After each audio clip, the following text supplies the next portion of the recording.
Quero dar as boas-vindas a você para esta conversa dentro da Igreja Metodista Global sobre os artigos de fé propostos. Sou o Bispo Scott Jones, da Comissão de Doutrina, Discipulado e Ministério Justo. Esse é o trabalho da nossa comissão. Preparamos este rascunho e vamos explicar o processo. Boas-vindas aos colegas David Watson, presidente da comissão, Jason Vickers, da equipe de redação, Matt O'Reilly, que também participou, e Diane Burnett. O comunicador mediará a conversa, mas cabe a mim iniciar com uma oração. Quer orar comigo? Deus Todo-Poderoso, somos gratos pela chance de sermos líderes em tua igreja. Agradecemos-te por seres o caminho, a verdade e a vida. Deus, ao respeitarmos a autoridade das Escrituras, sabemos que a doutrina da Igreja nos guia a ler de forma fiel e correta. Ajuda-nos a compreender como a Igreja Metodista Global pode ensinar a verdade de Jesus.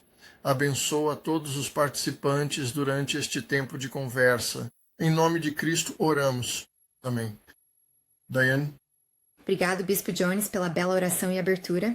Gostaríamos de agradecer a todos vocês por se juntarem a nós esta manhã para esta conversa sobre os artigos de fé propostos para a Conferência Geral de 2026 da Igreja Metodista Global. Parece que vários membros da nossa rede se juntaram a nós hoje. Temos pessoas de Pressi, Alabama, Mid-South, Mid-Texas, de todos os lugares e também da Libéria. Estamos muito felizes por todos vocês estarem participando. Juntem-se a nós para o que acreditamos que será uma conversa muito informativa e produtiva hoje sobre os artigos de fé. E então, por que estamos nos reunindo hoje, ou antes de chegarmos a isso, só quero dizer que continuarei monitorando o chat, então sintam-se à vontade para enviar perguntas por lá. Também há uma opção de perguntas e respostas ali. Então temos perguntas que foram enviadas previamente e também teremos aquelas que forem enviadas durante o evento. No final, poderemos fazer essas perguntas para todos vocês. Vamos começar com David Watson. Você se importa de compartilhar o motivo por trás dessa conversa de hoje? Nós criamos esses artigos porque vocês conseguem me ouvir antes de mais nada?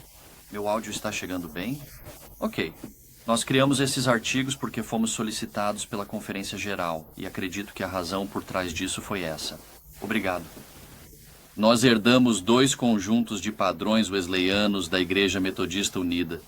Herdamos os artigos de religião que foram originados da Igreja Metodista e também a confissão de fé que veio originalmente da Igreja EUB. Ambos eram padrões doutrinários metodistas unidos. E quando a Igreja Metodista Unida foi formada em 1968, a Conferência Geral criou uma comissão teológica, formada em 1970 sob Albert Outler, para unir os artigos e a confissão. Esta referida comissão, por razões que não me são totalmente claras, acabou retornando, em vez disso, com uma seção específica da disciplina, chamada Nossa Tarefa Teológica, e o que hoje chamamos de quadrilátero wesleyano, onde era uma espécie de primeira versão do quadrilátero wesleyano, que basicamente dizia que o metodismo unido, não é definido pelo compromisso com padrões doutrinários, mas pelo uso das escrituras, tradição, razão e experiência. E os padrões doutrinários foram relegados à simples função de doutrinas de referência. Então vivemos com isso por 50 anos e recebemos esses como padrões doutrinários na Igreja Metodista Global. E não é que os artigos e a confissão sejam totalmente, você sabe, como se houvesse alguma grande contradição entre eles ou qualquer outra coisa. Mas eu acho que um dos nossos pecados recorrentes como metodistas tem sido a confusão teológica, a confusão doutrinária. E ter 2 conjuntos de padrões dessa forma não ajuda, especialmente porque os padrões formulam as coisas de maneira diferente. Eles dizem as coisas de forma diferente um do outro. E assim, a Conferência Geral pediu à Comissão de Discipulado, Doutrina e Ministério Justo que nomeasse uma equipe de redação para criar um novo conjunto de padrões doutrinários. Nós elaboramos um novo padrão doutrinário combinando os artigos e a confissão. Reunimos uma equipe de redação com alguns dos nossos melhores pensadores dentro da Igreja Metodista Global. Também consultamos pessoas de fora da Igreja Metodista Global. Tom McCall foi consultado, ele é wesleyano. Doug Costello foi consultado, ele é metodista livre. Isso é importante pois tais tradições como a nossa têm seus próprios artigos de religião. Baseiam-se nos de Wesley, mas não são exatamente iguais. Essas tradições já passaram por esse processo. Foi uma comissão internacional. Ela era composta por homens e mulheres. E então, utilizamos uma modificação de uma proposta que veio originalmente de Ryan Barnett. O processo envolveu a redação de um rascunho e, em seguida, a revisão desse rascunho por uma equipe de revisão composta por 50 pessoas. Levamos esses comentários muito a sério, revisamos cuidadosamente o documento, fizemos as alterações necessárias e, em seguida, o disponibilizamos para avaliação, por toda a igreja, por todo o mundo. Também recebemos muitos comentários sobre os artigos. Novamente analisamos essas informações. Analisamos isso com cuidado. Fizemos alterações. Nós ouvimos. E então o que está diante de vocês? Hoje é o produto final da equipe de redação. Agora, não é necessariamente o produto final, ponto final, porque ainda precisa passar pelo Comitê Legislativo na Conferência Geral e ser aprovado pela Conferência Geral. Mas o que está diante de vocês hoje, eu espero, será muito semelhante ao que será aprovado pela Conferência Geral. Então esse foi o processo pelo qual passamos. Foi um processo longo. Já ouvi esse processo ser descrito como rápido demais. Para mim, não parece nada rápido. Tem sido um processo de vários anos e, na verdade, algo sobre o qual as pessoas vêm pensando há décadas.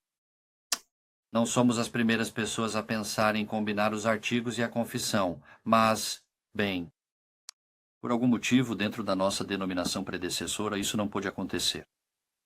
E por isso acredito que ajudará a Igreja Metodista Global ter um único padrão wesleyano, junto com nossos outros padrões doutrinários, o Credo Niceno, a definição de Calcedônia, o Credo dos Apóstolos, os sermões e notas de Wesley. Cada um exerce funções diferentes na vida da Igreja, assim como estes artigos também farão se aprovados pela Conferência Geral.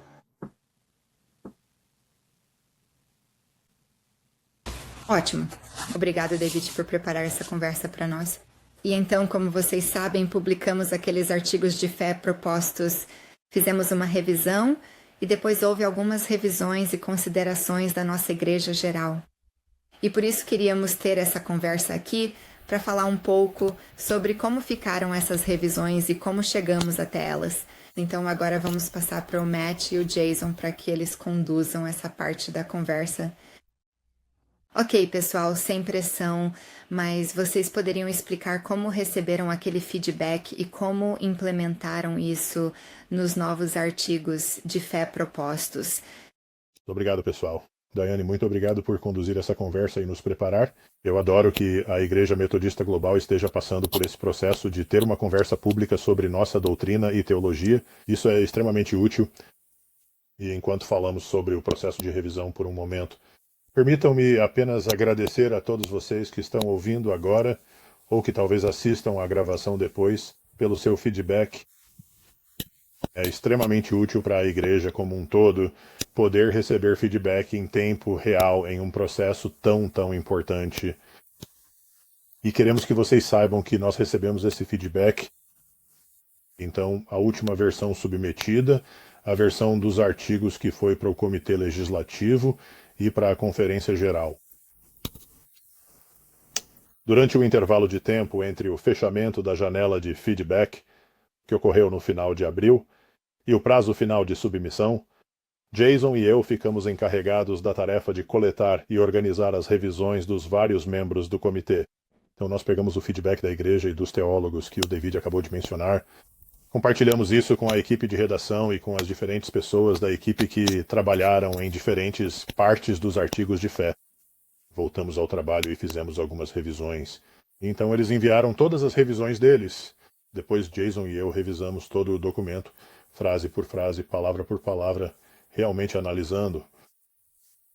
analisando a consistência, se a terminologia era a mesma de um artigo para outro, se estava o mais claro possível nesta versão do rascunho, se estávamos refletindo sobre as questões de forma mais clara.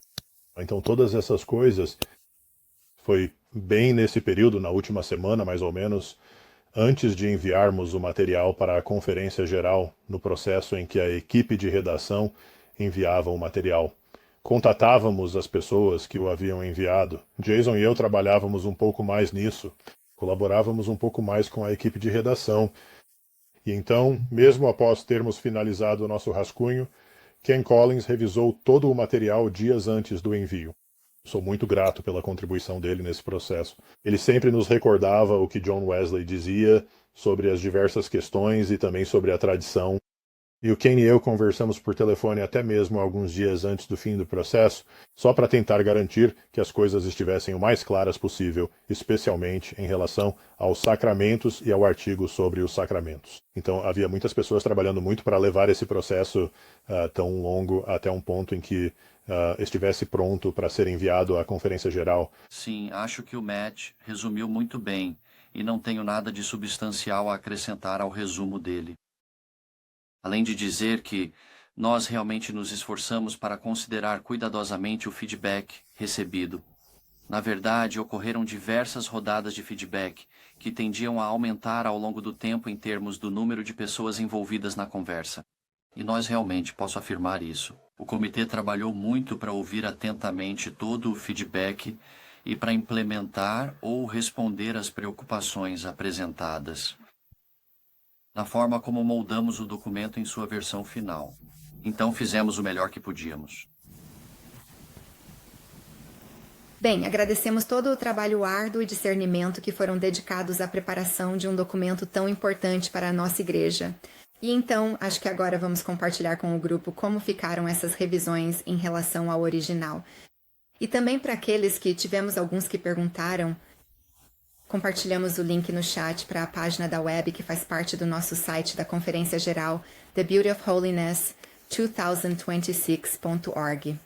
Na verdade, temos tudo isso disponível para você revisar a qualquer momento que for conveniente para você, mas também vamos compartilhar uma tela com vocês que vai destacar alguns desses pontos.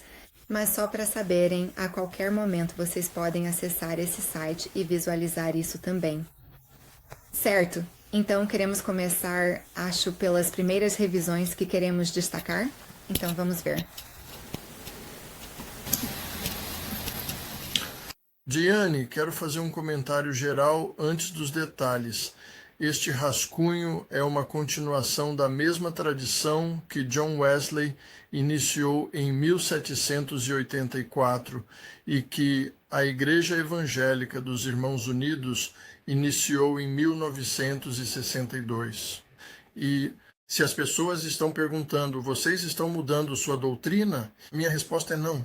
Estamos atualizando a linguagem. Estamos removendo algumas coisas que já não são questões cruciais na vida da igreja. Estamos reformulando algumas coisas com maior clareza para que sejam utilizáveis e mais facilmente compreendidas pelos cristãos wesleyanos do século XXI. Então, quero dizer que estamos basicamente dizendo as mesmas coisas de maneiras um pouco aprimoradas.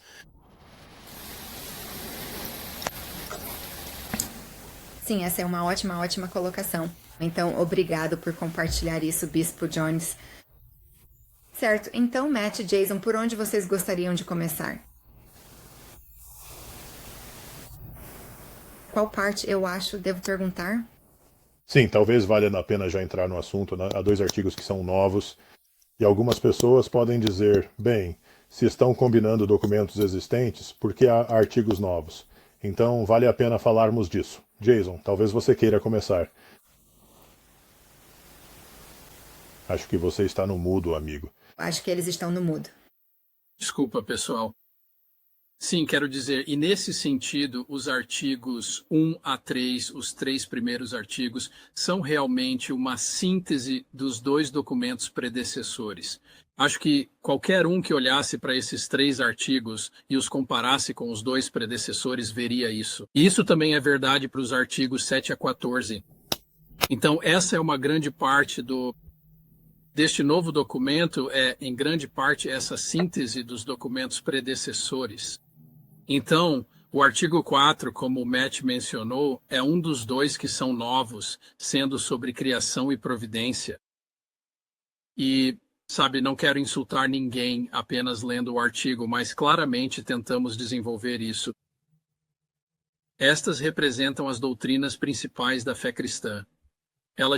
Isso não é algum tipo de novidade. Estas não são doutrinas recentemente criadas. São doutrinas extremamente antigas. São doutrinas fundamentadas nas Escrituras. São doutrinas que compartilhamos com cristãos de todo o mundo, de outras tradições.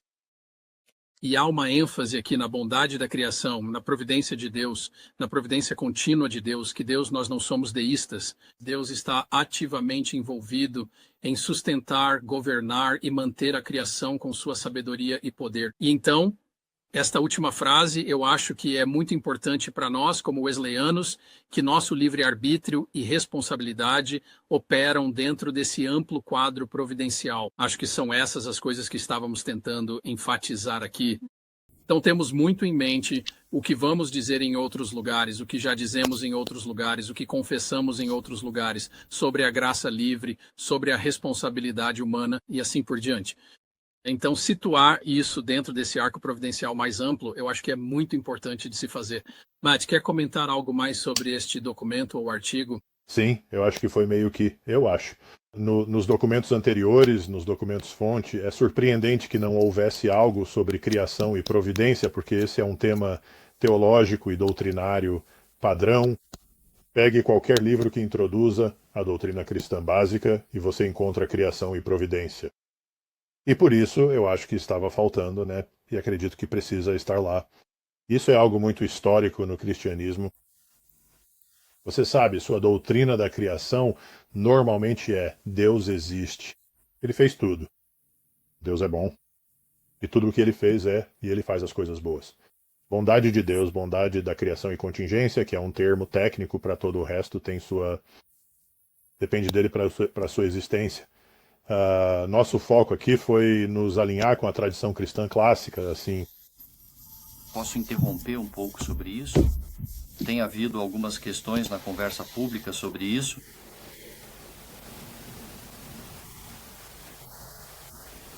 O fato de que não produzimos uma espécie de combinação mecânica dos artigos e da confissão, o que simplesmente não teria sido apropriado para a tarefa se a igreja fizesse uma combinação mecânica desses, sem o tipo de discernimento e sensibilidade teológica necessários para o nosso momento atual. Poderíamos ter feito todo esse processo em apenas 20 segundos no ChatGPT, mas a igreja optou por não seguir esse caminho. E a razão pela qual a igreja não fez isso é porque sentimos a necessidade de um documento que seja realmente útil e que fale na linguagem do nosso momento atual. Por exemplo, quando Wesley ainda estava vivo, não existiam dúvidas ou questionamentos sobre se existiam dois sexos ou não. Na verdade, para a maioria de nós, isso nunca foi uma questão. Até anteontem. Mas agora, na verdade, isso é uma questão que muitas pessoas estão levantando. E a igreja precisa urgentemente abordá-la de forma clara. Faz parte da nossa doutrina, da nossa antropologia teológica como cristãos, compreender que existem dois sexos. E foi por essa razão específica que se tornou necessário fazer acréscimos qualificativos e esclarecedores aos artigos, de forma a garantir uma melhor compreensão. Trabalhamos com o objetivo de produzir um documento que seja realmente útil para a igreja. Não faz sentido realizar todo este esforço e trabalho se o documento final não for o mais útil possível para a igreja. E foi exatamente isso que tentamos alcançar. O que precisamos fazer agora? Queremos talvez trazer um destaque especial para o novo material que consta no artigo 11 sobre arrependimento? E então podemos retornar um pouco mais adiante, pois há algum conteúdo novo em alguns dos outros artigos, mas este é o outro artigo totalmente novo, que é justamente o artigo sobre arrependimento. Então, Matt, você quer assumir a palavra e liderar a discussão dessa parte? Sim, eu acho que essa é uma adição muito valiosa. simplesmente porque ela representa uma parte extremamente significativa da nossa teologia cristã em geral, mas especialmente de todos os nossos valores wesleyanos essenciais. John Wesley sempre enfatizou o chamado ao arrependimento, tanto antes quanto depois da conversão, e por isso quisemos nos alinhar a isso. Acho que isso oferece aos pastores e igrejas uma base doutrinária para uma pregação realmente robusta do Evangelho. E convidar as pessoas a se afastarem do pecado e se voltarem para Cristo, realmente refletindo sobre isso. Então, novamente, acredito que é uma parte realmente crucial, que adiciona também uma afirmação muito positiva ao que estamos construindo aqui. Sim, e a única coisa que eu acrescentaria é que, assim como o outro novo artigo, isso não é uma doutrina nova do ponto de vista bíblico e da teologia cristã clássica. Foi notável que isso não estava presente nos documentos predecessores, e isso realmente ajuda a fazer a ponte aqui entre a pneumatologia, a doutrina do Espírito, por um lado, e a doutrina da salvação, por outro, já que é uma parte essencial da forma como o Espírito atua para nos conduzir à fé salvadora. E por isso acredito que expressar isso de forma clara, especialmente para nós wesleyanos, é bastante importante. Eu acho que é crucial. Observe que esses dois novos artigos estão profundamente alinhados com os sermões de Wesley e suas notas sobre o Novo Testamento, de modo que estamos fornecendo uma declaração sucinta nos artigos de fé de coisas que também são afirmadas em outros padrões doutrinários. Isso aqui ficou muito bom. Parece ótimo. Talvez queiramos voltar ao artigo 5, então. Vamos conversar sobre algumas das principais mudanças. Esse foi provavelmente o ponto que gerou mais discussão, a questão sobre a natureza humana e como queremos abordar o que significa ser um ser humano criado à imagem de Deus. Achei essa discussão ampla incrivelmente útil e trouxe grande alegria ao meu coração ver metodistas tendo uma conversa pública séria sobre antropologia teológica, sobre o que significa ser um ser humano criado por Deus. Você vai perceber que este artigo foi significativamente revisado com base no feedback recebido. E este é um caso em que espero realmente que a igreja, como um todo, perceba o desejo dos líderes da instituição de receber feedback construtivo da denominação mais ampla, para então pegar esse retorno e colocá-lo em prática. Então você vai notar que realmente queremos manter a realidade de que ser criado à imagem de Deus é algo bom. Deus criou os seres humanos para serem bons, mas como havia alguns, eu acho que tudo se resumiu a uma falha de comunicação na linguagem da versão anterior, onde precisávamos esclarecer alguns termos, mas trouxemos de volta parte da linguagem original dos artigos de religião sobre estar muito afastado da justiça original. E tentei garantir que a cronologia ficasse muito mais clara, certo?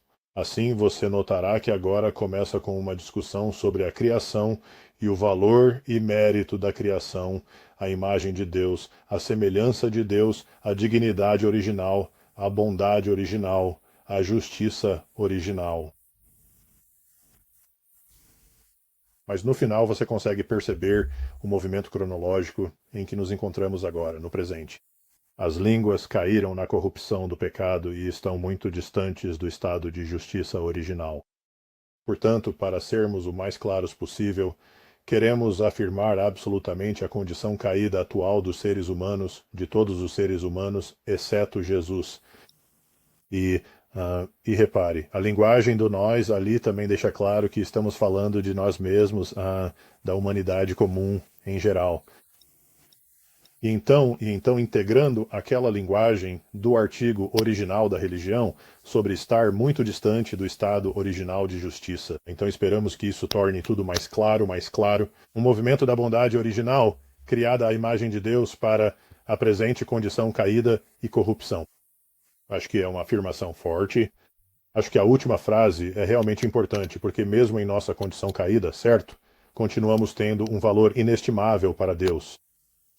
Jesus não teria morrido por nós. O Filho de Deus não teria se tornado humano se não desejasse se não visse valor em irmãos e irmãs, criaturas feitos à imagem do Deus triuno. E isso também é crucial, porque essa declaração de que os seres humanos, todos os seres humanos, têm um valor inestimável para Deus, vai contra a desvalorização cultural dos seres humanos, certo? Então, ontem mesmo, no final do dia, eu estava batendo um papo com um colega pastor de outra denominação sobre assistência médica para morrer. Não é verdade? Essa assistência médica para morrer desvaloriza os seres humanos feitos à imagem de Deus. Isso está acontecendo em vários países e está sendo promovido de forma agressiva em diversos lugares do mundo.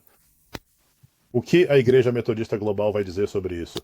Como vamos abordar essa questão? Precisamos ser capazes de dizer que ser um ser humano feito à imagem de Deus é algo incrivelmente importante, belo e maravilhoso. Sim, nós somos caídos. Estamos muito distantes da justiça original, mas criaturas caídas são amadas por Deus. Portanto, Jesus veio para nos resgatar e restaurar essa dignidade original. Então, eu acho que essa última frase é uma parte realmente importante disso. Acho que, Matt, você observou, e eu só queria fazer uma pequena observação rápida, sabe? Isso realmente se encaixa muito bem com o artigo sobre a criação, sobre a bondade da criação. O ponto a ser enfatizado aqui, como o Matt fez em relação a isso, é que a doutrina afirma que Deus é bom e não é o autor do mal. Então, embora os seres humanos possam ser capazes de um mal extraordinário, Deus não é o autor do mal. E eu acho que afirmar a nossa bondade criada é importante nesse contexto, a menos que os seres humanos passem a acreditar que, de alguma forma, Deus criou certas pessoas para serem más e para cometer atos de maldade. E eu realmente acho que devemos evitar isso a todo custo. Vale notar também que, na versão anterior divulgada, enviada para feedback da igreja, muito sobre a imagem de Deus estava no artigo sobre criação e providência. Então, transferimos todo o conteúdo sobre a imagem de Deus para o artigo sobre a natureza humana e revisamos criação e providência para ser basicamente uma doutrina clássica da criação. Então você vai perceber que há uma espécie de... Fica mais claro em termos de progressão lógica, a criação de todas as coisas, a criação dos seres humanos e a queda da humanidade. E isso nos prepara para entrar em igreja, Jesus e salvação. Reforçando mais uma vez o ponto mencionado anteriormente pelo Bispo Jones nos artigos anteriores, isso se alinha bem ao pensamento de Wesley, particularmente em seu sermão sobre a imagem de Deus. Ele apresenta a tríplice imagem, a natural, a política e a moral. Você verá cada uma dessas coisas neste artigo em termos do propósito para o qual fomos criados. Sim, ótimo. Ótimos pontos. Certo, então vamos passar para a próxima mudança. Eu acredito que estávamos fazendo uma análise detalhada do que creio ser o artigo 6. No que diz respeito ao pecado e à liberdade, Com muita graça natural, uma elegância e suavidade. vocês gostariam de destacar a mudança ali? Jason, você quer fazer alguma coisa com isso? Penso que essa frase, além da graça preveniente, significa que não podemos recorrer a Deus. Acredito que é aí que reside a nova linguagem em relação aos documentos predecessores.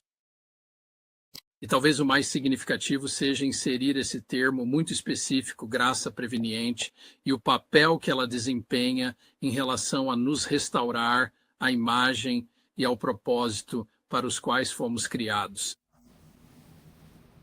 Quero dizer, acho que esse é o principal, um novo tipo de material diferenciado. Será que isso é justo? Sim, está certo. Acho que a pergunta era: fomos suficientemente claros ao negar isso? Tipo, excluindo qualquer tipo de movimento natural em direção a Deus ou algo assim. E por isso queremos ser super claros e usar essa linguagem wesleyana de graça preveniente. Isso mesmo. Então, Daiane, você quer continuar trabalhando nesses pontos? Rumo ao artigo agora. Contagem regressiva. 8, 7. É 7, não sei. Tem muita coisa para falar sobre a igreja. Voltamos para esclarecer que este artigo é sobre a igreja visível e queríamos apenas garantir que esses pontos estavam lá. A doutrina protestante clássica sobre a igreja é a reunião dos fiéis, onde a palavra é pregada e os sacramentos são administrados. Isso aprofunda um pouco mais esse conceito. Algumas pessoas podem notar que há uma frase que é nova. O texto afirma que homens e mulheres qualificados são ordenados para o ministério na igreja por bispos por intermédio da imposição de mãos. E estamos em uma época interessante aqui, onde mesmo no mundo wesleyano estamos começando a observar algumas mudanças em uma teologia da ordenação. Então não é apenas uma questão de governo eclesiástico, é na economia de Deus. O que significa alguém ser separado para o ministério?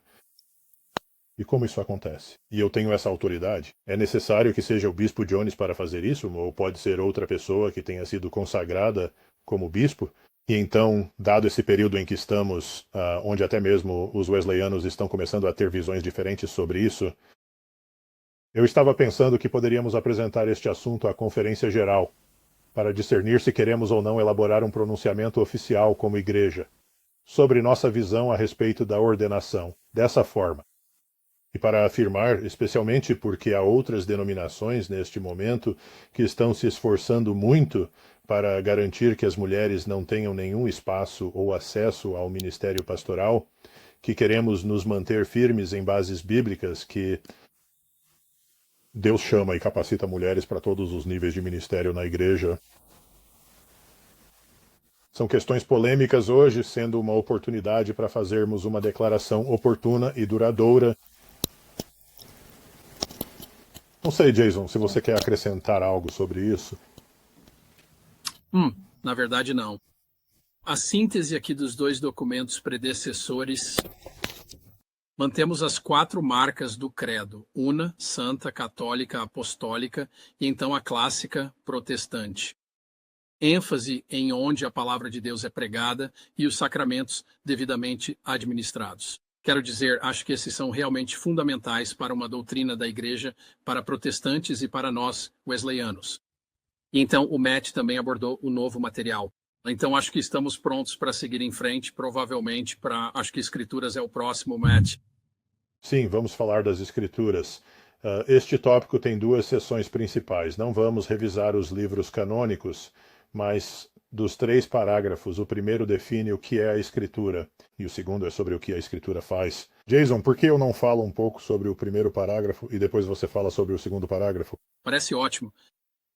Então, a doutrina cristã clássica, não só protestante, mas cristã clássica das Escrituras, envolve a afirmação de inspiração, autoridade, veracidade e infalibilidade da Bíblia. E por isso queríamos novamente nos alinhar com essas amplas declarações de consenso cristão clássico sobre a vida da igreja.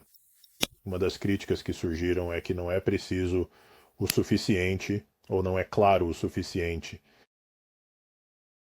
E é aqui eu acho que precisamos gastar um tempo pensando sobre a função de uma declaração confessional como um documento de consenso. Então, por exemplo, afirmamos a inspiração divina das Escrituras, mas não exigimos um modelo específico de inspiração. Portanto, não pedimos que as pessoas se comprometam com a inspiração verbal e plenária. Seria difícil obter um consenso em torno disso, para ser honesto. Então, temos diferentes pessoas na Igreja Metodista Global que afirmariam que Deus inspirou as Escrituras. É difícil dizer como. E talvez, se tivermos algumas pessoas que queiram insistir em um determinado modo, ótimo. Você pode sustentar essa visão. Mas não queremos necessariamente exigir isso de todos, queremos que todos acreditem na inspiração. Mas quanto ao modo de inspiração, podemos ter alguma discussão sobre isso. Na linguagem de sem erro em tudo o que afirma, também surgem questões sobre isso. E, portanto, vejo isso como uma declaração de consenso. Nesse sentido, queremos afirmar a confiabilidade fundamental da Bíblia em termos fortes, porque somos comprometidos com as Escrituras. Mas você pode, sabe, se você reunir um grupo de teólogos e perguntar, certo, então qual texto está sem erro em suas afirmações?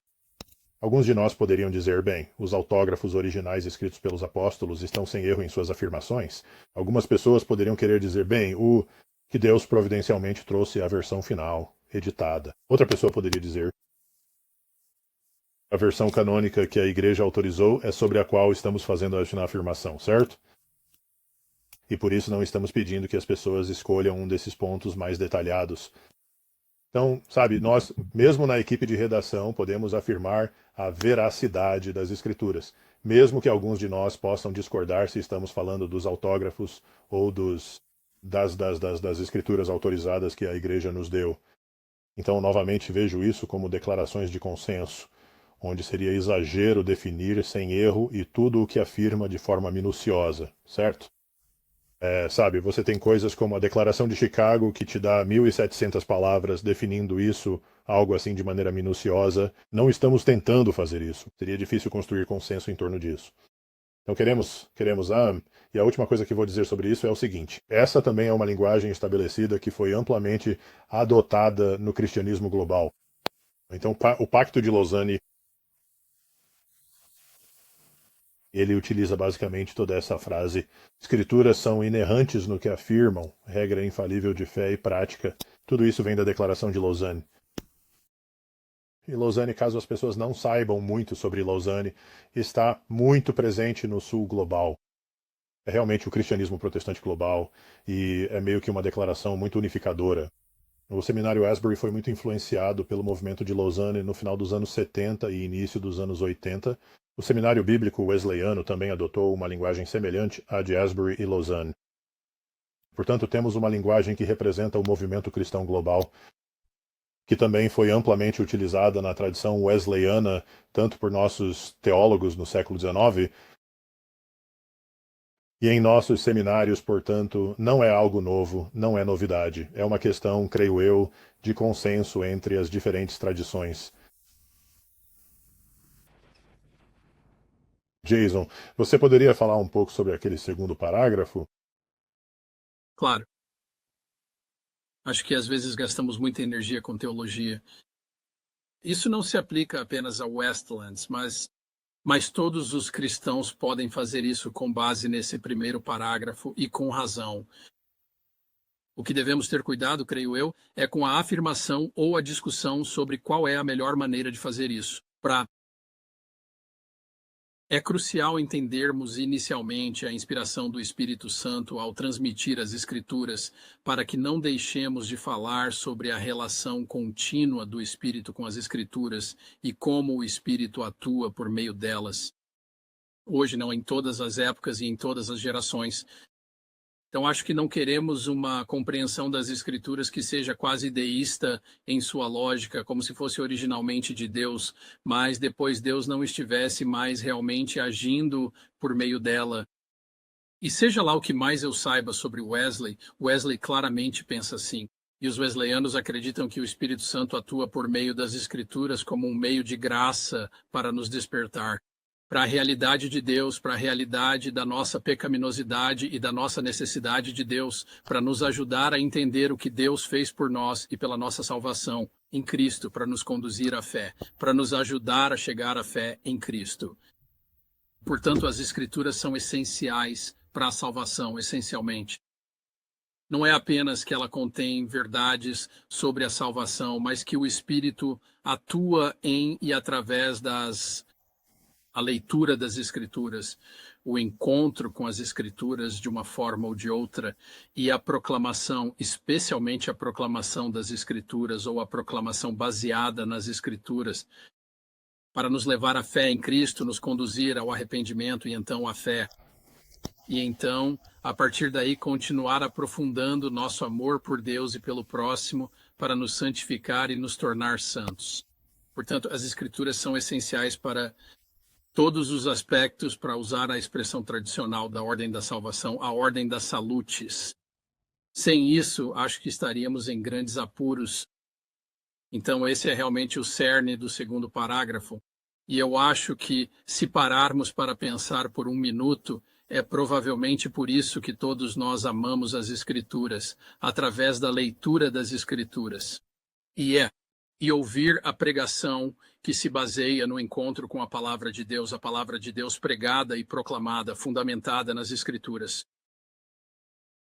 Eu acho que A maioria de nós pode recordar um tempo em que o Espírito Santo agia dessa forma em nossas vidas para nos conduzir a Deus, para nos levar ao arrependimento. Por isso, acho que manter isso no centro da conversa é muito importante. Muito bom, muito bom. Nos sacramentos, esse é o número 9. Apenas algumas coisas rápidas agora. Esse é outro ponto em que queríamos pensar sobre consenso, certo? Existem várias visões dentro da igreja cristã sobre o sacramento. Na Ceia do Senhor, por exemplo, existe a visão memorialista, onde tudo gira em torno de lembrar que Jesus morreu por mim. Além disso, há a visão sacramental que possui diferentes versões. Existem pessoas que podem adotar uma versão muito mais forte de Cristo na ceia e uma versão mais enfática do batismo. E é interessante que na GMC, nos últimos anos, temos tido várias conversas sobre regeneração batismal. Se me dissesse isso há 10 anos, não acreditaria, mas estamos discutindo isso. É divertido conversar sobre o assunto. Então, ao revisarmos isso com o feedback da igreja, comecei a pensar, queremos mais do que o memorialismo. Queremos uma visão sacramental, mas sem exigir a regeneração batismal, embora respeitemos muito quem a afirme. Portanto, buscamos algo que seja mais do que o memorialismo, mas que não exclua as pessoas que talvez tenham uma visão ainda mais avançada. E isso, novamente, é como se parece um documento de consenso. Então, isso foi elaborado para esse propósito. Alguns dos comentários diziam: ei, para onde foi aquele conteúdo que nos diferencia da visão católica romana da transubstanciação? Então reintroduzimos uma frase sobre isso. É aquela que diz: deixa eu ver se consigo encontrar rapidamente. Embora os elementos não devam ser adorados, o Espírito Santo comunica o corpo e o sangue de Cristo pelo sacramento como meio de graça, pois a substância de cada elemento permanece inalterada. Portanto, não precisamos ser pejorativos com a Igreja Católica, mas podemos nos diferenciar ao dizer que não afirmamos a transubstanciação aqui. Esse era o objetivo. Outras coisas não estamos realmente tentando esclarecer isso. Qual é o ponto de equilíbrio? Trata-se de algo muito mais profundo do que uma visão puramente voltada para a preservação da memória, mas talvez sem necessariamente demandar tanto rigor quanto alguns especialistas gostariam de afirmar. E Matt, se eu puder acrescentar uma coisa rápida aqui só, sabe? Eu acho que ela se assemelha ou se encaixa com o artigo anterior que estávamos analisando sobre as Escrituras no que diz respeito à linguagem de meios de graça. E então a linguagem aqui... Isso. Estas são expressões do amor de Deus por nós e um meio especial de graça pelo qual Deus age em nós para vivificar, fortalecer e confirmar a nossa fé. Então, novamente temos, e se você voltar agora até a doutrina sobre a igreja, quando destacamos brevemente que é a palavra e o sacramento que constituem a igreja. E então, ao começar a destrinchar isso nos artigos sobre as Escrituras e os sacramentos, em ambos os casos, estamos afirmando que Deus age através das Escrituras e dos sacramentos, para nos conduzir à fé, para nos sustentar na fé, para nos vivificar, para nos tornar vivos para Deus. Então, novamente, acho que eles se complementam muito bem dessa forma. Eu concordo plenamente. E se eu puder acrescentar algo mais, e esta declaração, digo, os artigos como um todo, isso é algo muito mais amplo, pois enfatizam a pessoa e a obra do Espírito Santo, talvez muito mais do que a maioria das declarações doutrinárias costumam fazer. Se você for analisar, seja em declarações metodistas ou de outros protestantes, o Espírito Santo não recebe tanto destaque quanto Jesus, quanto o Filho de Deus. E assim, até mesmo o artigo sobre o Espírito é significativamente expandido, mais do que nos documentos de origem. E eu acho que isso ressoa com o momento em que a GMC está. E você vê a atuação do Espírito Santo em outras partes dos artigos também, o que, novamente, acredito que reflete onde estamos como denominação. Não sei se há muito a dizer sobre o culto público no dia do Senhor. Não houve muita mudança nisso. Eu quero dizer uma coisa. Algumas perguntas foram levantadas sobre a exclusão do artigo sobre a linguagem do culto, seja sobre missa em latim ou falar em línguas. Então nós incluímos uma frase aqui sobre a forma e a linguagem do culto serem na língua do povo. E eu acho que então eu não Eu nunca entendi que estivéssemos simplesmente rejeitando aquele outro artigo sobre religião, mas acho que isso está incorporado de forma suficiente neste artigo. Não precisa de uma sessão separada para isso. Já falamos sobre arrependimento. Jason, você quer comentar sobre justificação e regeneração? Quero dizer, acho que aqui a fórmula explícita somente pela graça, somente pela fé, somente em Jesus Cristo está retomando o clássico, você sabe, da reforma. Compreensão de sola fide sola gratia solus. A fórmula Christus que não se encontra totalmente evidenciada nos documentos predecessores. E eu considero que este ponto, eu não diria que é algo totalmente novo, né? Mas acredito que é uma característica aqui que realmente merece ser destacada. Serei cuidadoso aqui e deixarei meus amigos historiadores me corrigirem. Talvez isso faça parte do fato de que os artigos de religião vêm da reforma inglesa e não da continental. Então havia alguns movimentos diferentes ali, e por isso acho que isso nos dá uma pequena oportunidade aqui, seguindo o exemplo de John Wesley, que era muito comprometido com a linguagem da graça somente e da fé somente, para dizer: tudo bem, nós vamos garantir que estamos bem alinhados, seguindo Wesley, com o protestantismo em um sentido amplo. Então eu acho que isso é útil aqui. Vale dizer que realmente queríamos incluir a linguagem da santificação inicial no parágrafo sobre regeneração. E então você verá, há um artigo sobre a santificação plena mais adiante.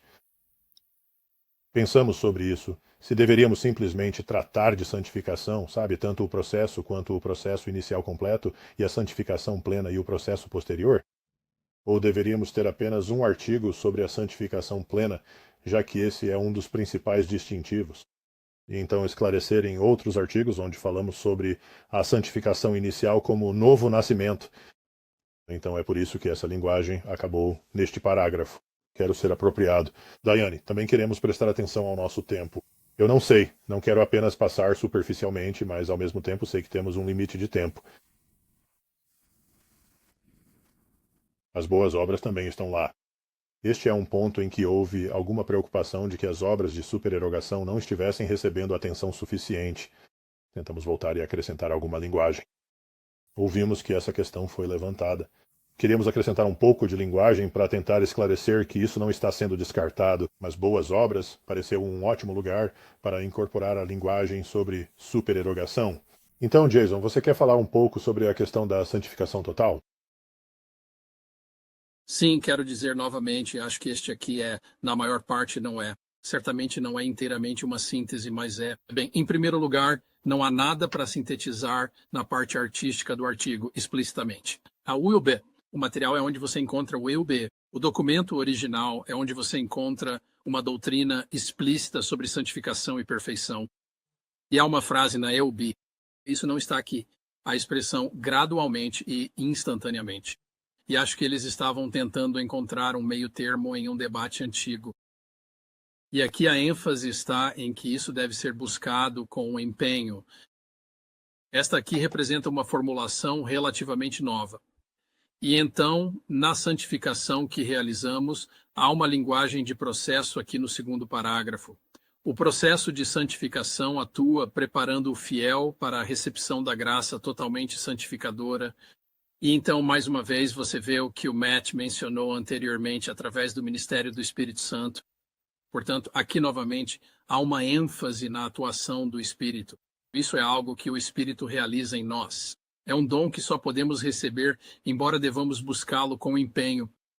Então, eu acredito que esses são, em termos apenas de fraseologia ou de palavras, isso é, sabe, eu realmente acho que há muito mais. Mais uma vez, quero voltar ao ponto do Bispo Jones, de que grande parte de tudo isso é consistente com Wesley. Por exemplo, quando você continua sobre o que isso não significa, o amor perfeito não nos livra das enfermidades, ignorância, erros comuns a todos.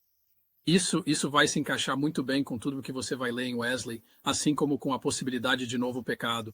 Então, eu acho que é isso que nós realmente trabalhamos para garantir que isso seja consistente com as Escrituras. Que isso está em harmonia com Wesley e com nossa herança doutrinária, embora, novamente, essa herança seja principalmente do lado EUB, em termos de um artigo propriamente dito sobre isso.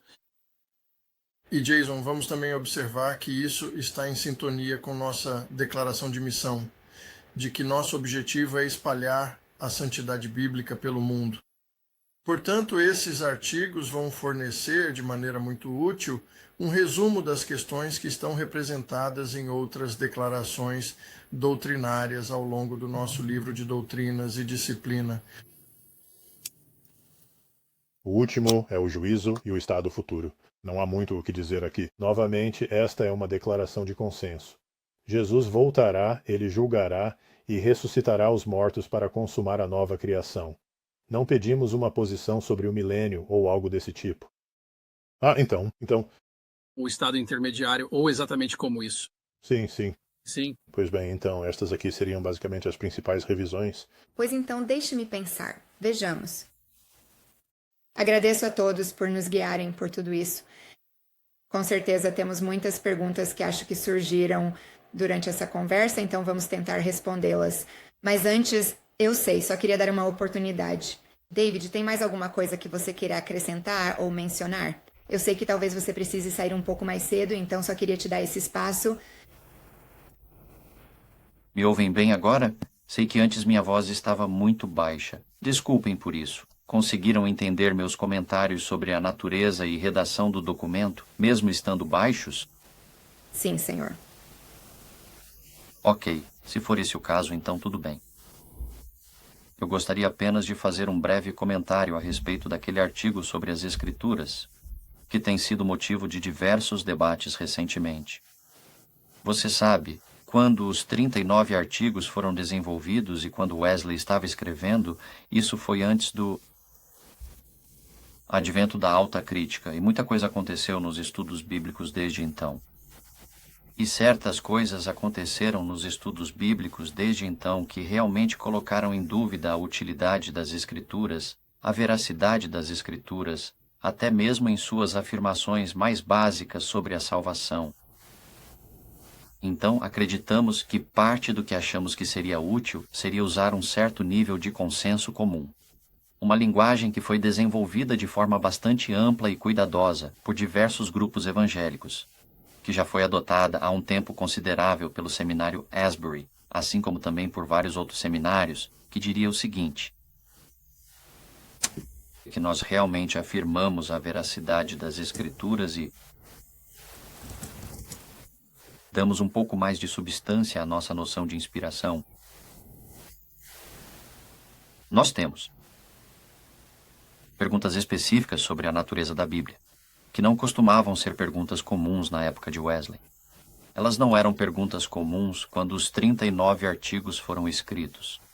E é por isso que aprimoramos um pouco essa linguagem, tentando utilizar uma linguagem consensual, porque dentro da GMC existem diversas perspectivas sobre as Escrituras. Precisamos ser honestos quanto a isso, mas ao mesmo tempo queremos transmitir uma visão elevada das Escrituras, e é por isso que utilizamos essa linguagem.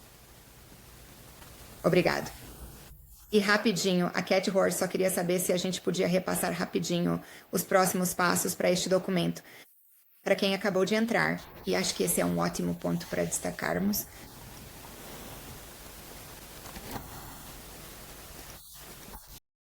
Fico feliz em responder sobre isso, assim como outras petições que vêm de grupos, e neste caso da comissão, ela será encaminhada para um comitê legislativo para sua consideração. E o comitê legislativo, como acontece com outras petições, vai decidir se a aprova, altera ou rejeita. Esperamos que ela seja em grande parte aprovada na sessão plenária, e então passará a fazer parte dos padrões doutrinários no livro de doutrinas e disciplinas. A diferença aqui é que, uma vez finalizada, ela ficará sob a regra restritiva e então será permanente, uma espécie de declaração. Será difícil mudar adiante depois desse momento, assim ela ficará até a Conferência Geral de 2026.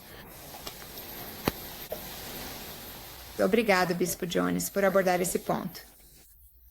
Temos outra pergunta a qual quero passar também. Como isso complementa ou interage com o nosso catecismo? Por exemplo, haverá uma revisão do catecismo que então incorporará essas revisões ou isso virá junto com os artigos de fé? O catecismo anterior foi baseado principalmente na confissão de fé da UB, então precisaríamos de um catecismo revisado. Quer dizer, o outro catecismo não é ruim, mas gostaríamos de uma que, quero dizer, seja realmente muito boa.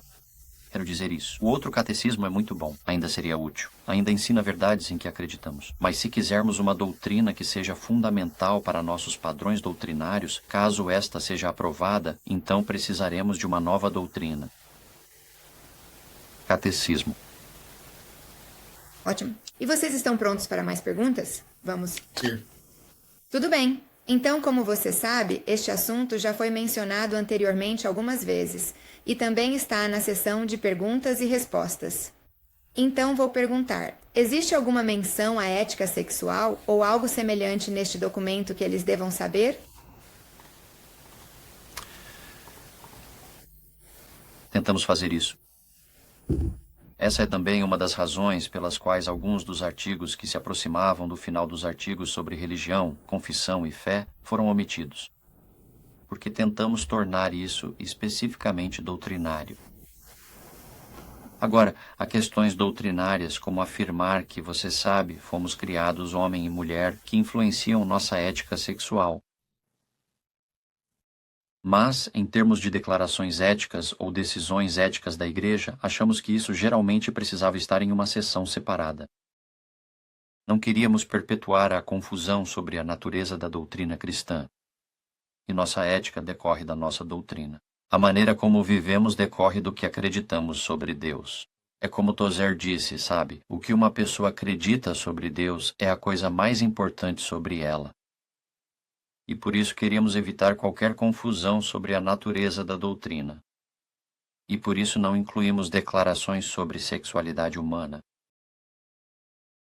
Essas questões podem ser e são devidamente abordadas na nossa sessão sobre o testemunho social. Para ser mais exato, eu mesmo apresentei um projeto de legislação para esclarecer algumas questões relacionadas a nossa linguagem sobre transgeneridade, que espero que seja aprovada. A outra questão é que as conversas sobre sexualidade humana estão se tornando cada vez mais complexas. Sabe, há 20 anos estávamos tendo conversas sobre se era aceitável um homem casar com outro homem ou uma mulher casar com outra mulher. Agora estamos tendo conversas sobre a questão: o que é um homem ou o que é uma mulher? E essas são as únicas duas categorias de gênero que devemos reconhecer. Por isso acredito que esse tipo de declaração precisa estar em uma seção da disciplina que seja mais facilmente modificável do que os nossos padrões doutrinários são. Se eu puder dizer só mais uma coisa, e preciso sair em breve, peço desculpas, não quero fazer um monólogo aqui, mas sobre a pergunta da Annie McCorkle Garrett sobre o filioque, gostaria de responder rapidamente. O filioque não é obrigatório que os cristãos metodistas globais digam o filioque. Existe uma observação importante no livro de disciplina que diz que este trecho pode ser perfeitamente omitido. Essa situação ocorreu porque nossos irmãos e irmãs da Europa Oriental se opuseram fortemente ao termo filioque. No entanto, o filioque é uma parte integrante da versão ocidental do credo niceno que recebemos através da tradição da Igreja Ocidental. E, portanto, há cristãos também que desejam mantê-lo. Eu realmente não tenho sentimentos fortes em relação a isso, mas só queria registrar esse ponto. Recitar o filioque no culto, como dizemos, o credo niceno é opcional. Obrigado, Davi. E eu só quero agradecer, em nome de todos nós metodistas globais, pelo seu trabalho e sua liderança nessa área. Definitivamente, isso não passa despercebido. Então, eu sei que você precisa sair, mas agradeço novamente pela sua dedicação e também por reservar um tempo para fazer parte dessa conversa hoje. Agradecemos muito. Muito obrigado. Obrigado. Diane, antes de encerrar, gostaria de responder a algo aqui. Não há dúvidas biológicas sobre o que é um homem ou uma mulher. Não há dúvidas bíblicas sobre o que é um homem ou uma mulher. Eu sei que, acho que todos nós sabemos disso. Mas essa não é a opinião, essa não é a narrativa presente em partes da cultura em geral. E precisamos abordar e refutar essa narrativa como parte do trabalho que fazemos. E isso é algo que a igreja realmente precisa enfrentar de frente à medida que avançamos. Porque há muita confusão na cultura em geral sobre identidade sexual. Certo, é isso. Vou ficar quieto agora. Obrigado. Tchau, pessoal. Deus abençoe você. Obrigado, senhor. Sobre o ponto de vista do Davi a respeito de como essa conversa cultural sobre ética sexual está se transformando tão rapidamente, que seria absolutamente impossível escrever uma declaração doutrinária sucinta agora, que abranja todas as questões e antecipe tudo o que provavelmente surgirá nos próximos 5, 10, 15 ou 20 anos.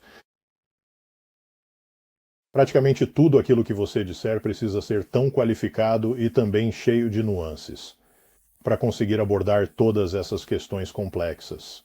Eu acho que seria realmente muito difícil colocar tudo isso em uma única declaração doutrinária. E quanto ao ponto de manter isso aberto para adicionarmos uma linguagem mais esclarecedora depois é muito útil. Então, nesse sentido, uma das perguntas que recebemos antes de hoje foi: a próxima tarefa da comissão será fazer comentários sobre os artigos e como o artigo será usado em audiências disciplinares contra clérigos que vão contra a nossa doutrina? Essa parece uma ótima pergunta para um bispo. Fico feliz em responder a isso. Quando ordeno alguém, pergunto: você estudou nossas doutrinas?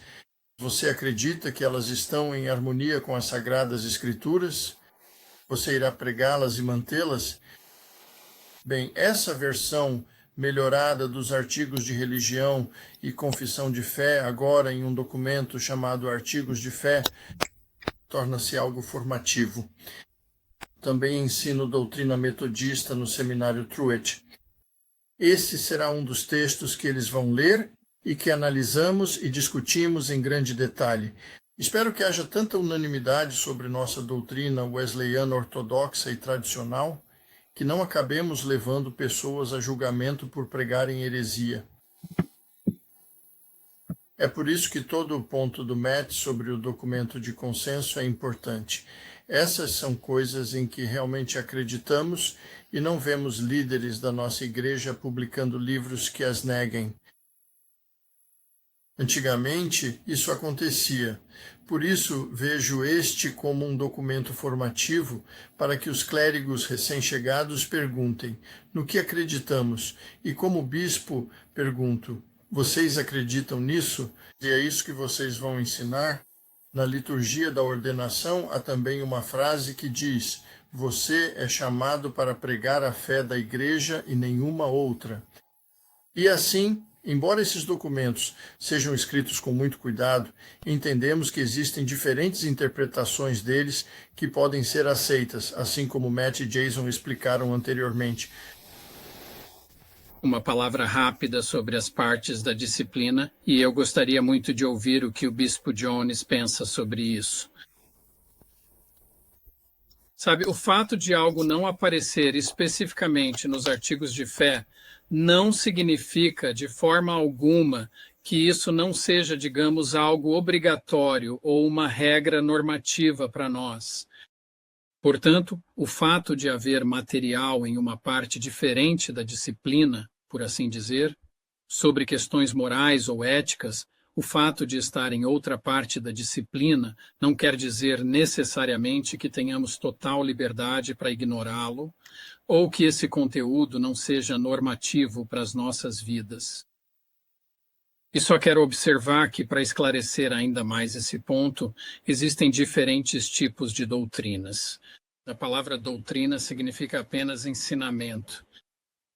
Então você tem doutrinas teológicas, você tem doutrinas morais. A palavra às vezes é usada em contextos não eclesiásticos, como na expressão doutrina militar.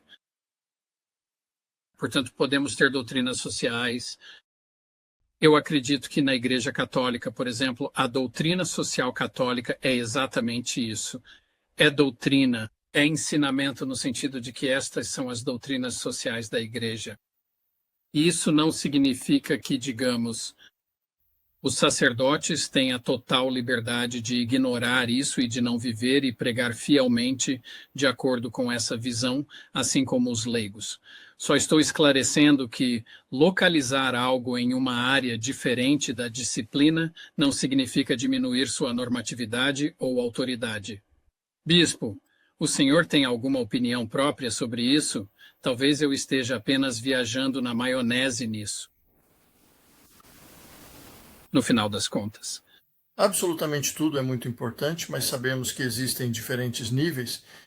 Você sabe, nós dizemos que a Bíblia é nossa autoridade suprema. Os credos são uma maneira essencial de ler as Escrituras e também sua autoridade. Os artigos de fé, caso sejam aprovados, são maneiras de ler a tradição mais ampla.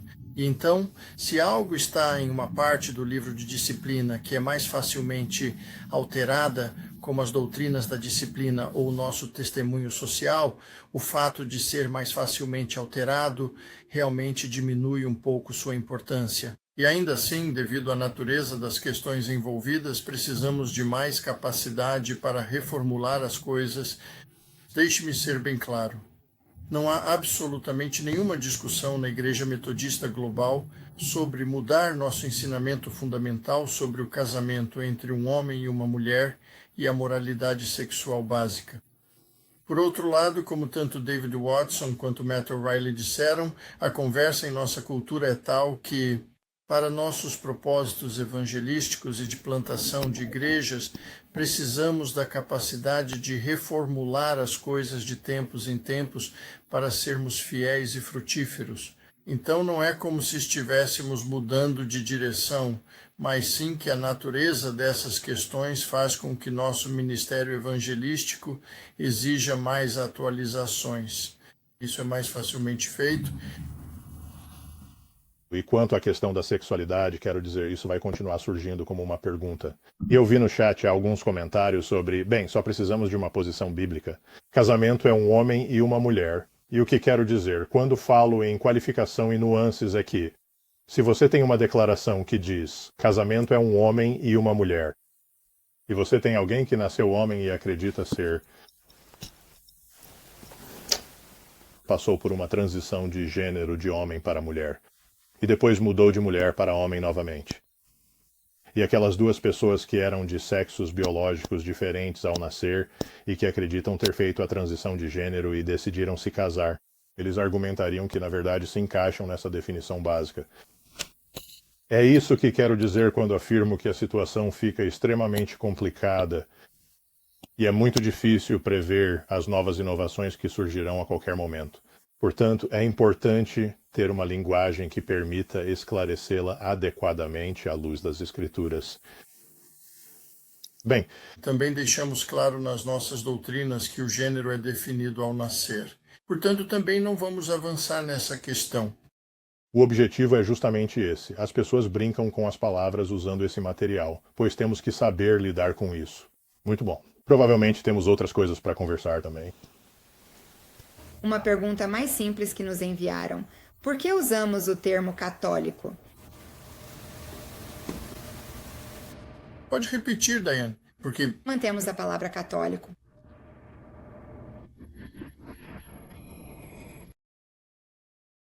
o termo católico não se refere apenas à Igreja Católica Romana. O catolicismo está no credo e é melhor guardar a palavra e ensiná-la. Kataholos, originalmente em grego, significa de acordo com o todo. E por isso queremos acreditar em uma igreja que abranja todos os cristãos em todos os lugares. Certo, obrigado. Ok, então deixe-me perguntar, porque isso também foi perguntado em algumas outras questões. Então vocês fizeram muito trabalho sobre isso. Vocês buscaram, fizeram muita, como eu disse, reflexão, pesquisa e tudo mais, e colocaram muito coração nisso. Muita dedicação foi colocada nisso. Mas o que deve acontecer se formos para Joanesburgo? E se os delegados decidirem que precisa haver algum tipo de emenda? E escolherem não prosseguir com este artigo de fé, o que acontece? O quê? O que vocês pensam sobre isso? Sei que é uma pergunta complicada, queremos nos antecipar para educar e esclarecer tudo, mas querem acrescentar algo sobre isso? Só quero dizer, se a Conferência Geral decidir não adotar os artigos de fé, não importa o quanto tenhamos trabalhado, Isso é, nós fizemos esse trabalho por amor à Igreja e em serviço à Igreja. E estamos oferecendo isso à Conferência Geral para a consideração deles, e cabe aos delegados da Conferência Geral decidir o que fazer com isso. E se eles decidirem não adotar, nós já sabíamos desde o início que essa seria uma possibilidade, que isso é uma opção, e escolhemos fazer esse trabalho mesmo assim porque amamos a Igreja e queremos servir a Igreja. Eu realmente acho que o impacto, sabe, há uma questão sobre o que vai acontecer em termos de processo e uma questão sobre o impacto. E o impacto que isso pode ter é importante. Eu acredito que, neste momento atualmente, temos muitas igrejas que sentem certa hesitação em colocar nossas doutrinas em seus sites específicos, simplesmente por causa, você sabe, da linguagem antiquada que elas têm. E isso não se trata de diluir as coisas para se adequar à cultura. Não se trata de usar os artigos como uma ferramenta evangelística. Trata-se de articularmos a nós mesmos, nossas crenças, nossas convicções e nossos ensinamentos de uma forma que possa ser compreendida o máximo possível. Sim, há coisas aqui que precisam ser desenvolvidas, ensinadas, comentadas, tudo isso, mas será que podemos eliminar o máximo possível dos obstáculos à compreensão pelo bem de uma boa comunicação? Então, sabe, minha preocupação é que, se não adotarmos os artigos de fé, nossas doutrinas não terão um papel muito significativo na vida das nossas igrejas. Simplesmente porque quando as pessoas os leem e elas percebem com que frequência, você sabe, uma linguagem pejorativa é usada e como, bem, elas sabem de algo. Elas têm um colega de trabalho católico romano e decidiram saber o que pensam sobre isso. Perceberam isso? Os metodistas acham que os católicos romanos são repugnantes, repetidas vezes. Isso simplesmente, de certa forma, encerra o diálogo. Podemos articular nossas particularidades sem usar linguagem pejorativa. Dessa forma, minha preocupação é que na Igreja Metodista Unida, nossas doutrinas não têm tido grande relevância na vida da denominação e igrejas. Por uma variedade de razões. Uma dessas razões foi: elas não foram traduzidas ou reproduzidas na linguagem da época. E a minha grande preocupação é que na GMC, se nós acabarmos não adotando os artigos de fé, então, de uma certa maneira, também não dedicaremos tanto tempo assim aos artigos de religião. Teremos apenas mais um documento que simplesmente não consultamos. Assim, acredito que uma forma de revitalizar o compromisso doutrinário presente na Igreja Metodista Global é passar a adotar formalmente o tipo de linguagem específica, os artigos de fé, ou algo semelhante a isso que propusemos. Daiane, Já faz algum tempo que... há uma rápida Resposta à pergunta: se os artigos de fé não forem aprovados na Conferência Geral, nós continuaremos com o que temos atualmente, os artigos de religião e a confissão de fé. Muito obrigado. Bispo Jones. Jason, você gostaria de acrescentar algo? Apenas que quero dizer, para mim pessoalmente, na medida em que sua pergunta é para cada um de nós, como membros do comitê e assim por diante, sabe, isso faz parte de ser, uma grande parte de ser metodista nesse sentido. Acredito que estamos utilizando frequentemente a palavra metodista global. A comunhão é responsabilidade e submissão a uma determinada estrutura política que inclui o corpo de bispos e inclui a Conferência Geral. E, para mim, a Conferência Geral é a autoridade máxima e suprema, ou o órgão de governo que possui a responsabilidade de tomar essas categorias de decisões fundamentais. E estou preparado para me submeter às decisões que forem tomadas na Conferência Geral. Isso não significa que, obviamente, qualquer pessoa seja livre para apresentar propostas no futuro, caso não goste de alguma decisão. Mas eu só acho importante dizer uma palavra sobre submissão e responsabilidade e fazer parte do que realmente significa ser metodista, e ela é importante neste momento, não apenas dentro da GMC, mas além dela. Sim, isso é ótimo. Obrigada por compartilhar esse pensamento sobre isso. Então a pergunta é: um pastor pode ter posições divergentes dos novos artigos de fé e permanecer em boa situação? dos novos, se esses forem aprovados, essa é a pergunta, acredito que sim. Eu acredito que sim. Sim, com certeza, é exatamente isso que eu quis dizer. Sim. Quero dizer, o Bispo Jones falou um pouco sobre isso mais cedo. Gostaria de chamar a sua atenção para a redação preliminar ali no preâmbulo, que basicamente pegamos o preâmbulo atual do livro de disciplina e revisamos um pouco porque algumas coisas não seriam mais consideradas apropriadas como prefácio para a doutrina revisada, mas da forma como está escrito atualmente diz que os artigos de fé prescrevem os padrões doutrinários normativos da Igreja Metodista Global. Certo? Então, todo pastor está em boa situação até que alguém apresente uma queixa e envie isso para um superintendente de conferência, e então eles passam por todo um processo para descobrir se é viável, fazem uma investigação e todas essas coisas. E então, você sabe, talvez isso vá para um julgamento. Você não deixa de estar em boa situação até que esse processo seja concluído. Ou seja, você não sai da boa situação até que todo esse processo tenha sido realizado. Agora, se um pastor aparece e começa a ensinar que Jesus não é o Filho eternamente gerado do Pai, alguém certamente pode escrever uma queixa sobre isso e citar, não ensinar algo contrário às nossas doutrinas. Mas isso não significa que o pastor esteja instantaneamente fora de boa situação. Existe um processo judicial a ser seguido nesse caso. Então, sabe, quero dizer, nós não somos assim. Ninguém está querendo criar uma caça às bruxas aqui, mas eu acho.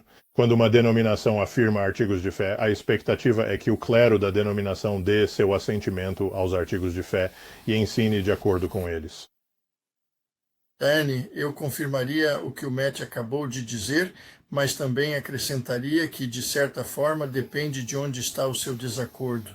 Se você for escrever um livro como alguns clérigos metodistas unidos fizeram, dizendo que Jesus não é o Filho de Deus encarnado e não ressuscitou dos mortos, isso acabaria resultando em algum tipo de ação disciplinar. Precisamos que você seja um unitarista em vez de um metodista. Por outro lado, você também ouviu David Watson dizer que você pode decidir não dizer as palavras, e o filho na cláusula filioque do credo niceno por uma série de razões, e ainda assim ser um bom membro da Igreja Metodista Global.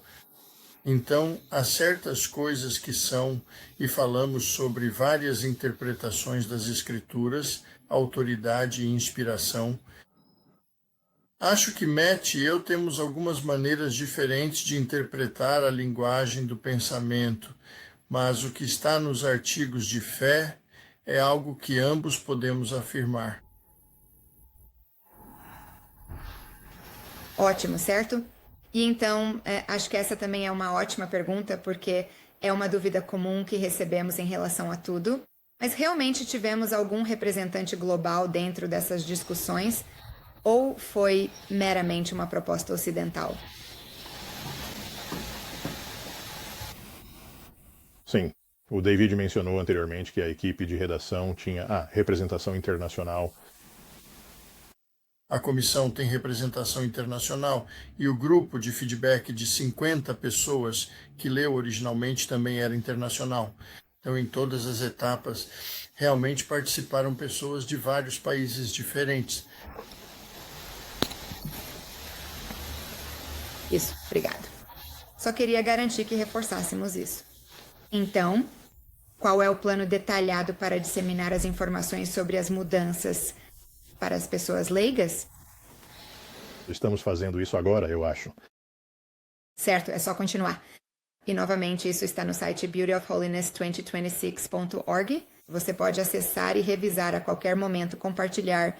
Você sabe, novamente, isso ainda é apenas uma proposta até lá. Então diz aqui, podemos ser mais específicos sobre as questões em vez de sermos tão gerais a ponto de ficar sujeito à interpretação?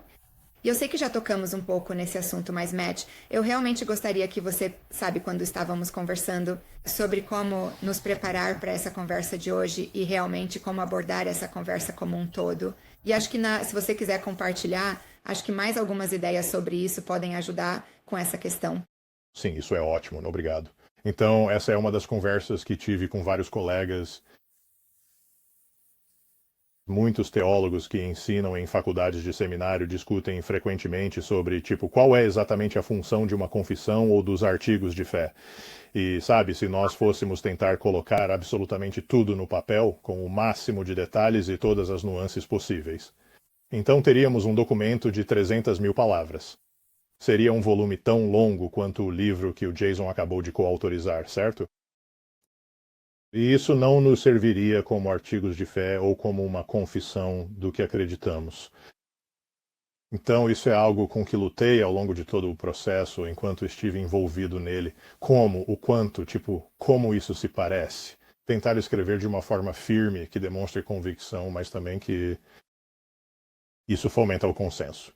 E até mesmo o processo, desde o início, quando a versão inicial, que eu acho que é, na verdade, a segunda versão principal, foi divulgada na primavera para obter feedback de toda a igreja. Enquanto eu lia o feedback, eu pensava, não pretendíamos que soasse dessa forma. Não pretendíamos, tipo, eu nunca tive a intenção de deixar espaço para a transubstanciação, mas é realmente útil receber esse tipo de retorno. E isso me ajudou a esclarecer em torno do que estamos tentando criar consenso. Mais do que memorialismo, menos do que transubstanciação, por assim dizer, se você quiser colocar dessa forma. Novamente, acho que não quero apenas repetir o que já disse, mas nós articulamos várias situações em que aqueles de nós que talvez discordem em alguns pontos mais sutis de uma doutrina das Escrituras podem afirmar a linguagem que temos. E isso é significativo no que afirma. Então, tem sido provavelmente uma das minhas coisas favoritas sobre isso. Todo o processo tem sido realmente pensar em como posso escrever e contribuir para isso de uma forma que seja profundamente protestante, profundamente metodista, e ainda assim convide a ampla gama de metodistas globais, certo, ao redor do mundo, do Oriente e do Ocidente, do Sul global. Será que conseguimos escrever algo que represente o amplo fluxo do cristianismo clássico com distintivos metodistas? E é mais difícil do que eu pensava, talvez um pouco mais difícil do que eu esperava que fosse. Mas tem sido um exercício realmente ótimo. Então eu acho que é isso, quando poderíamos continuar ajustando as palavras disso sem parar. E isso só tornaria difícil chegar a um consenso. E essas são algumas das coisas em que tenho pensado e perguntado aos colegas. Qual é a função aqui? Sabe, podemos ter. Então aqui vai meu colega no seminário Asbury, Joe Chop, estava ajudando-me a refletir sobre como diferentes cristãos, de Boécio a Ricardo de São Vítor, tiveram visões diferentes sobre o significado de pessoa, certo? Victor teve visões diferentes sobre o significado de pessoa, certo? Então, os artigos de fé não pedem que você escolha um desses caras. Vamos explorar detalhadamente o que significa. Quando falamos das pessoas divinas, ou da unidade da pessoa de Cristo, então você pode adotar uma visão diferente sobre isso com base em opiniões que foram sustentadas ao longo da história da Igreja. Queremos insistir na única pessoa do Senhor Jesus Cristo, na unidade da sua pessoa divina, plenamente humana, plenamente Deus. Então existem várias coisas que você não pode fazer. Você tem que deixar bem aberto. Sim. Se eu pudesse acrescentar rapidamente uma coisa, há uma pequena cláusula no final da doutrina sobre as Escrituras, que eu não o tenho. Não está na minha frente. Na tela, estou olhando apenas para Matt O'Reilly. E agora estou olhando para o Bispo Jones. Então, não tenho isso na tela, mas é a parte do artigo que fala sobre o que não está contido não é essencial. Ou, Bispo, por acaso você está olhando para isso agora? Posso te dizer. Tudo que não é revelado ou estabelecido pelas Sagradas Escrituras não se ensina como essencial para a salvação. Com certeza, é exatamente isso aí. Bem, uma maneira bem interessante de interpretar essa frase em relação à questão que o Matt acabou de mencionar é a seguinte. Quando você entra em detalhes minuciosos e argumentos complexos sobre uma terminologia muito técnica, pode ser muito difícil mostrar que isso é explicitamente ensinado nas Sagradas Escrituras. Então, isso meio que fica fora desse essencial. Sabe, para o ensino, para a salvação, para a linha que o bispo acabou de ler. Isso, sabe, essa é apenas a realidade da questão. E assim, nesse sentido, né, o que está contido nos artigos, ou colocando de outra forma, o que está aqui nos artigos, idealmente deveria ser apenas o conteúdo que é mais facilmente demonstrável nas escrituras. Você pode mostrar a fundamentação bíblica para isso, ao material. E eu estou simplesmente dizendo que os teólogos, sabe, ao longo dos séculos, como o Matt acabou de dizer, quando entram nesse tipo de argumento detalhado sobre coisas e terminologia técnica, acho que isso se torna um pouco mais desafiador. Dizer, sabe, que este é o ensinamento explícito das Escrituras em qualquer caso específico. É importante notar que os artigos definem muito do que as Escrituras afirmam, como algo em comum, sendo ela uma fonte infalível em tudo o que diz. Alguém poderia perguntar: o que ela afirma? E minha resposta para isso é: leia o resto dos artigos, certo? Estes artigos nos mostram que as Escrituras confirmam claramente a salvação pela graça mediante a fé no Senhor Jesus Cristo. Então, esses artigos científicos nos ensinam fundamentalmente e nos dizem sobre esses pontos que são extremamente cruciais para o entendimento. As interpretações das Escrituras com as quais firmemente nos comprometemos, eles não nos dizem que você precisa se posicionar com base na data do livro de Daniel, certo? Eles não nos dizem que você precisa tomar uma posição sobre a data do universo, certo? Eles não exigem nenhuma dessas afirmações de nossa parte. E então eu acho que, novamente, quando lemos esse tipo de linguagem e perguntamos, bem, quais são as afirmações de que estamos falando aqui? Os artigos articulam isso para nós. Essas são as afirmações às quais estamos comprometidos e podemos ter debates caridosos e rigorosos sobre algumas das outras questões. Acho que precisamos deixar que os próprios artigos se interpretem dessa forma. E na verdade, acho que esse é um ótimo ponto para encerrarmos por hoje. Acho que isso é um ótimo alimento para reflexão para aqueles que estavam na chamada e para os que assistirem depois. Para simplesmente deixar isso amadurecer enquanto leem e refletem sobre o assunto.